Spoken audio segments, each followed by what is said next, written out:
Assalamualaikum warahmatullahi wabarakatuh. Jumpa lagi bersama saya di channel Mas Vincent. Oke, di video kali ini saya ada dua buah mesin kompresor teman-teman ya. Dan untuk tutorial kali ini kita akan belajar lagi bagaimana cara mengetahui mesin kompresor ini kompresinya masih bagus atau tidak, atau mesin kompresor ini masih bisa kita pakai atau tidak, atau mesin kompresor ini sudah rusak atau tidak teman-teman ya. Nah di sini saya akan membuatkan tutorialnya teman-teman, karena ada sebagian mesin kompresor ini nyala tapi kompresinya hilang.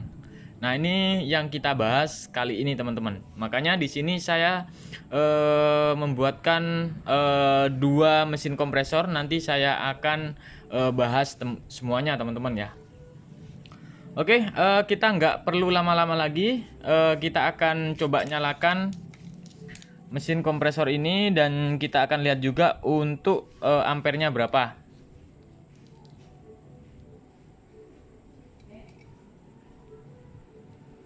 Oke, di sini sudah kita pasang.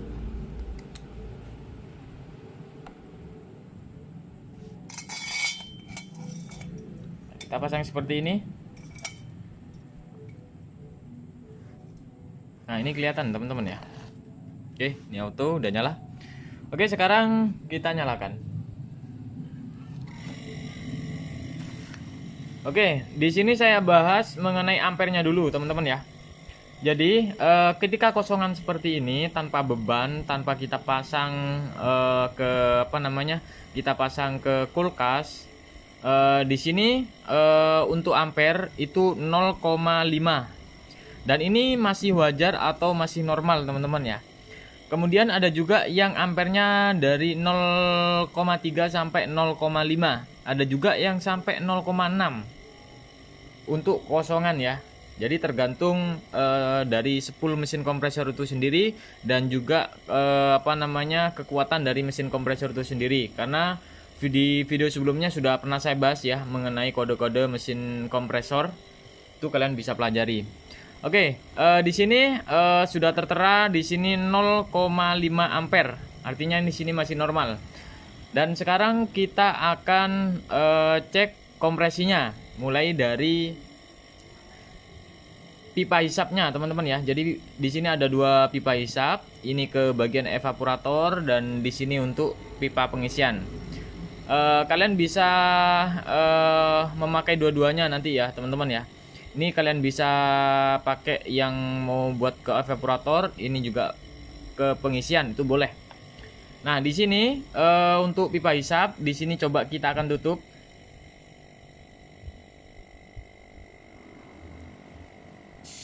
Nah, ini masih menghisap teman-teman ya, artinya hisapannya masih bagus.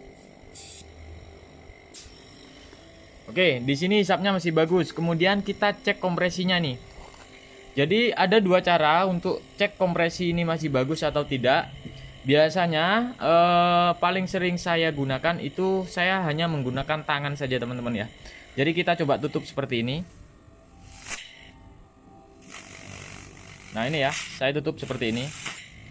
Jadi kalau misalkan mesin kompresor kulkas ini masih bagus, misal kita tekan seperti ini, kita udah nggak kuat lagi teman-teman ya. Nah ini udah saya tekan sampai sekuat mungkin, ini saya nggak kuat. Ini artinya kompresinya masih dorong terus. Nih, tuh.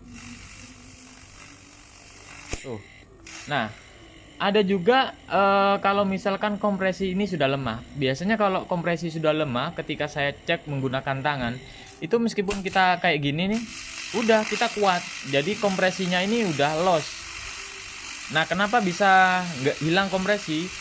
Itu disebabkan karena klep teman-teman ya. Biasanya klep kotor ataupun di bagian klepnya udah nggak bisa buka tutup ya.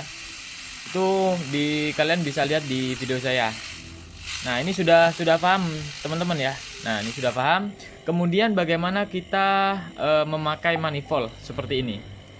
Jadi tekanannya sampai berapa nih? Ini saya menggunakan yang Hake teman-teman ya. Nih yang Hake. Kita coba kita pasang manifold.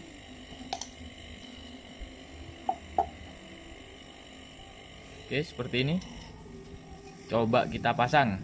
Dan kalian bisa lihat untuk ampernya. Ini nggak kelihatan. Oke, saya coba apa namanya? Ini kelihatan teman-teman ya. Oke. Sekarang saya coba pasang berapa tekanan pipa dorongnya ini untuk mesin kompresor kulkas 1 pintu.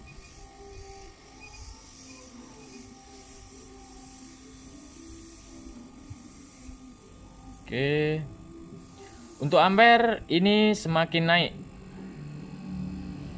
Wow, ini sampai berapa nih?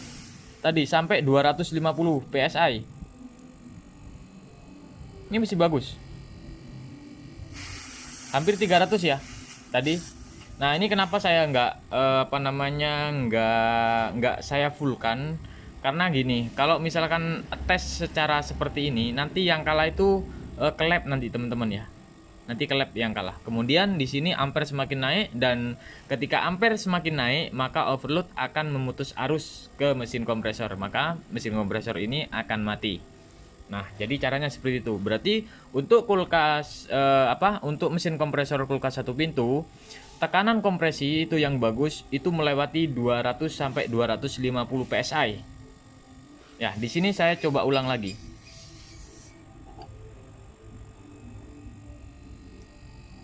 250 lebih.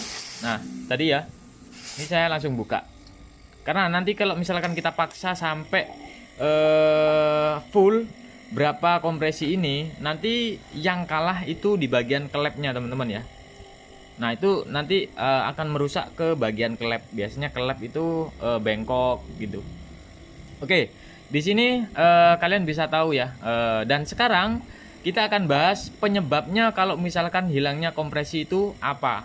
Nah, di sini kita matikan terlebih dahulu untuk mesin kompresor ini, dan sekarang kita akan pindah beralih ke bagian mesin kompresor yang sudah saya pernah belah ini. Oke, sekarang mesin kompresor sudah mati, kita singkirkan dulu.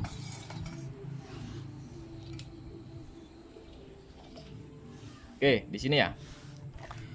Oke, sebelumnya di sini untuk mesin kompresor ya. Untuk mesin kompresor di sini sudah pernah saya upload bahwa permasalahan dari mesin kompresor ini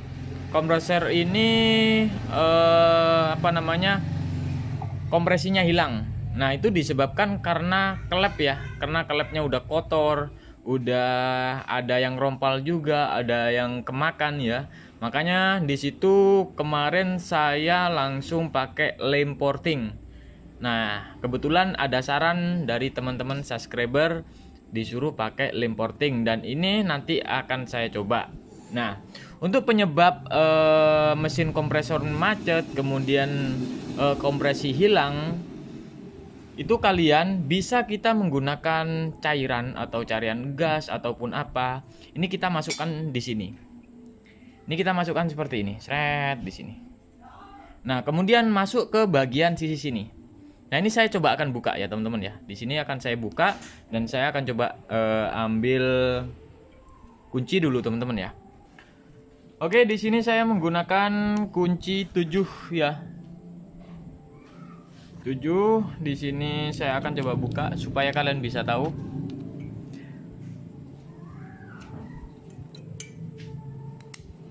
Nah, di sini kenapa saya tidak menyarankan menggunakan cairan atau apa ya, teman-teman ya. Karena nanti sifatnya itu sementara sih sebenarnya. Kalau misalkan ya memang dari sininya ya enak gitu.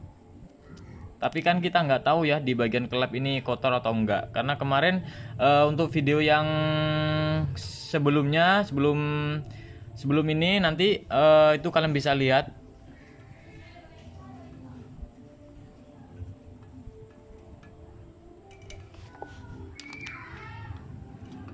Oke, di sini keras ya. Oke. Oke, di sini sudah kebuka. Nih kalian bisa lihat, ini sudah bersih. Nah, di sini kalau misalkan kita masukkan cairan ketika mesin kompresor ini sudah sudah hilang kompresi, nanti yang bersih hanya di bagian sini. Tapi itu nggak bersih total teman-teman ya kalau nggak kita belah seperti ini. Nah, kenapa saya tidak menyarankan menggunakan cairan seperti itu? Kalau bisa kita belah, kemudian kita cek di bagian klep, kemudian kita cek juga di bagian sini nih, di bagian lubang-lubang sini nih. Nah, di bagian lubang sini itu harus kita bersihkan. Ketika sudah bersih, kemudian kita pasang kembali. Kalau misalkan ada yang rompal di bagian tutup klep yang di bagian sini, kalian bisa pakai lem porting. Ya, itu saran dari teman-teman semua. Tapi sebelum ini belum pernah saya tes juga teman-teman ya, apakah kuat atau enggak. Tapi di sini menurut saya itu sangat kuat banget, karena saya lihat di YouTube juga itu dipakai di lem porting untuk blok sepeda motor teman-teman ya. Oke, jadi seperti itu ya teman-teman ya, penyebab dan bagaimana cara mengetahui kompresi ini hilang atau masih bagus teman-teman. Oke, jika teman-teman ada pertanyaan mengenai kulkas ya, teman-teman bisa komen di kolom komentar teman-teman ya. Dan jangan lupa juga untuk like dan subscribe, dan juga supaya kalian tidak ketinggalan info terbaru dari channel saya. Oke, mungkin itu aja. Assalamualaikum warahmatullahi wabarakatuh.